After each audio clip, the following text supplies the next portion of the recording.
The rain fell in thin silver streaks outside the glass windows of the luxurious restaurant.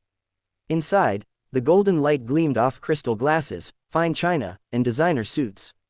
And in the middle of that world where everything seemed perfect, walked a man who clearly didn't belong. Ethan Blake, a 29-year-old car mechanic, stood at the entrance, holding a tiny bouquet of daisies, slightly wilted from the drizzle. His hands were rough from years of hard work, his jacket worn, his shoes clean but old. Still, his heart beat with nervous excitement. His best friend, Tom, had convinced him to go on a blind date. "Come on, man," Tom had said. "You've worked too hard for too long. It's time someone saw how good of a man you are."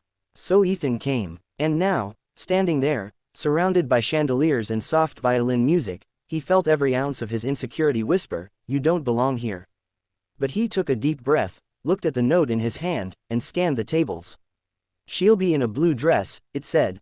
Then he saw her. A young woman sat by the window, her blue dress glowing under the soft amber light. Her hair was neatly tied back, and she looked peaceful, though there was a shadow of sadness in her eyes. Ethan approached, clearing his throat nervously. "Hi," he said softly, offering a shy smile. "You must be Anna." The woman blinked, a little confused at first, then smiled politely. "Yes, Anna. Please, have a seat."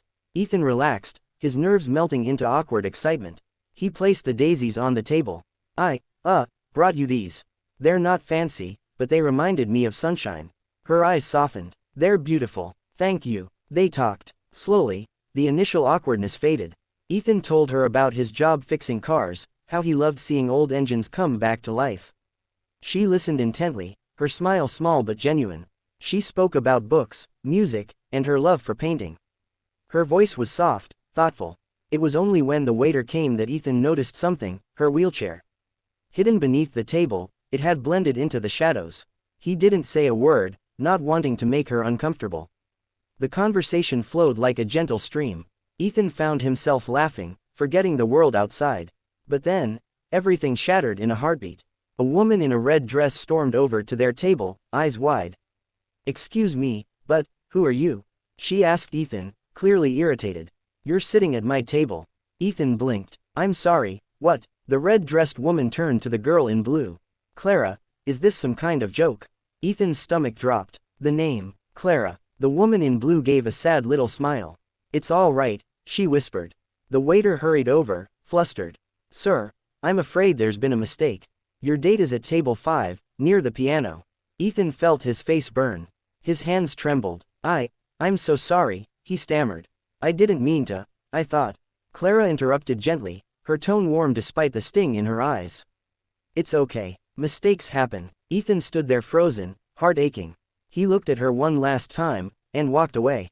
That night, Ethan sat in his tiny apartment, staring at the untouched daisies he had brought back. Something about Clara wouldn't leave his mind, the way she smiled, the kindness in her voice despite the embarrassment. A few days later, unable to shake the thought, Ethan found himself driving near the same restaurant again. And by fate or chance, he saw her, Clara, outside a small art studio, struggling to lift a canvas into her car. He parked instantly and rushed to help. "Let me," he said. She looked up, startled, then smiled in recognition. "Ethan, right, the man who sits at wrong tables." He laughed nervously. "Guilty as charged." From that moment, something beautiful began. Ethan visited her studio often, sometimes fixing her old wheelchair, sometimes just sitting beside her while she painted. They talked about everything: life, loss, hope. He learned she had been in a car accident 3 years ago, one that took her ability to walk in her mother's life. Her father, a powerful CEO, had buried himself in work ever since. Yet despite her pain, Clara had a light about her, a quiet strength that inspired Ethan. Weeks turned into months. Their friendship deepened. But love, Ethan didn't dare to call it that. How could someone like her, refined, elegant, from another world, ever see something in him? Then one evening, as he helped her close the studio, she asked softly, "Why do you keep coming back, Ethan?" He smiled shyly. "Because I feel alive when I'm around you." She looked at him for a long moment, her eyes glistening. "You make me feel the same." Their bond didn't go unnoticed. One afternoon, when Ethan came to the studio, he found Clara's father waiting for him, Tall, imposing, with eyes like cold steel. I know who you are, he said sharply. A mechanic. I appreciate what you've done for my daughter, but let's not pretend this is anything more. Ethan's jaw tightened. With respect, sir, I care about her. I don't care about your money. The CEO's glare hardened.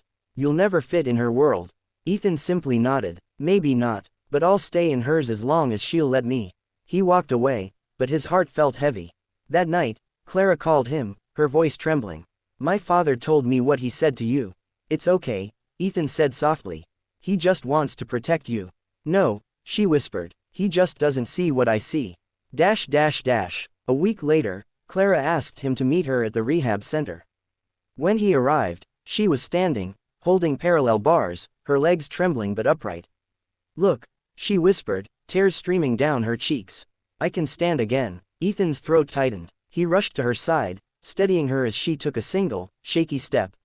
I wanted you to be the first to see, she said. Because you never treated me like I was broken. He couldn't speak. He just held her as she wept. Months passed, and Clara grew stronger, walking short distances with braces. Her father began to see what Ethan saw all along, a love built not on status, but on faith and kindness.